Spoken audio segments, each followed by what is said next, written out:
চিংড়ি মাছ বরাবরই আমার অনেক বেশি পছন্দ। আর এটা যদি হয় ঠিক এইভাবে রান্না তাহলে তার কোনো কথাই নেই। এক প্লেট ভাত অনায়াসে শেষ হয়ে যায়। হ্যালো এভরিওয়ান, আসসালামু আলাইকুম। চলে আসছি নতুন আরও একটি ডেইলি ব্লগ নিয়ে। চিংড়ি মাছ রান্না করার জন্য একটা হাঁড়ির মধ্যে তেল গরম করে দিয়ে দিচ্ছি পেঁয়াজ কুচি। এবার এটা একটু নেড়ে চেড়ে নিচ্ছি। পেঁয়াজটা যখন একটু ব্রাউনিশ কালার হয়ে আসবে তখন আমি এর মধ্যে দিয়ে দেব আদা রসুন পেস্ট 1 টেবিল চামচ পরিমাণ। যতটুকু চিংড়ি মাছ সেই অনুপাতে আমি মশলাগুলো দিয়ে দিচ্ছি। তো আদা রসুন পেস্টটা আমি আরও একটু ভালোভাবে ভেজে দিয়ে দিচ্ছি পেঁয়াজ পাতা, সেই সাথে দিয়েছিলাম কাঁচা মরিচের ফালি। এখন কিন্তু বাজারে খুব পেঁয়াজ পাতা উঠতেছে, আর পেঁয়াজ পাতা দিয়ে রান্না করতে আমার কাছে অনেক বেশি ভালো লাগে, আর পেঁয়াজ পাতা খেতেও আমার অনেক বেশি ভালো লাগে। তো এগুলো ভালোভাবে ভেজে দিয়ে দিচ্ছি। এখানে আমি এক এক করে মশলা দিয়ে দিব, কারণ এটা ভাজা হয়ে গিয়েছে।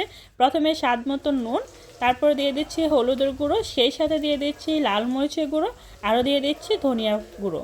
তো সব কিছু একসাথে দিয়ে একটু পানি দিয়ে দিচ্ছি মশলাটা কষানোর জন্য। তারপরে এটা আমি একটু নেড়ে চেড়ে কষিয়ে নিচ্ছি। এই মশলাটা খুব ভালোভাবে কষিয়ে নিতে হবে, ততক্ষণ পর্যন্ত কষাবো যতক্ষণ পর্যন্ত না উপর থেকে তেল ভেসে ওঠে, এমনকি পানিটা শুকিয়ে যায়।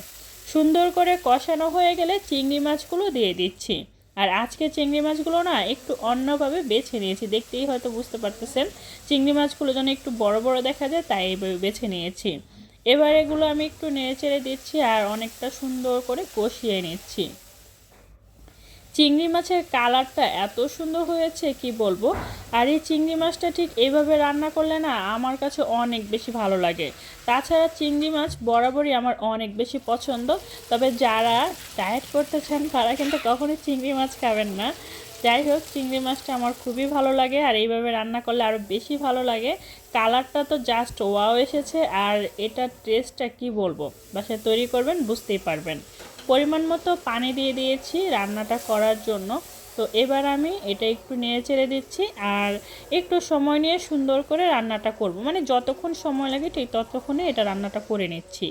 ফাইনালি লাস্ট পর্যায়ে আমি দিয়ে দিচ্ছি ধনিয়া পাতা কুচি। ধনিয়া পাতা কুচি দিয়ে আর 2-1টা বলক চলে আসলে নামিয়ে নিব। দেখতেই পাচ্ছেন কতটা সুন্দর দেখা যাচ্ছে, তাই না? শীতের আমেজে ধনিয়া পাতা কুচি দিলে প্রত্যেকটা রান্নার মধ্যে, বিশেষ করে ফুলকপি, শিম, আলু, টমেটো দিয়ে এটা বেশি ভালো লাগে।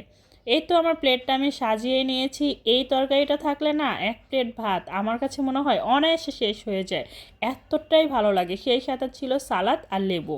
তো এই ছিল আমার আজকের ভিডিওটা কেমন লাগছে অবশ্যই কমেন্ট করে জানাবেন। ভালো লাগলে লাইক কমেন্ট শেয়ার করতে ভুলবেন না। প্লিজ চ্যানেলটা সাবস্ক্রাইব করে রাখবেন, আর পেজে লাইক ফলো দিয়ে সবসময় সাপোর্ট করবেন। সবাই ভালো থাকবেন, সুস্থ থাকবেন। আল্লাহ হাফেজ।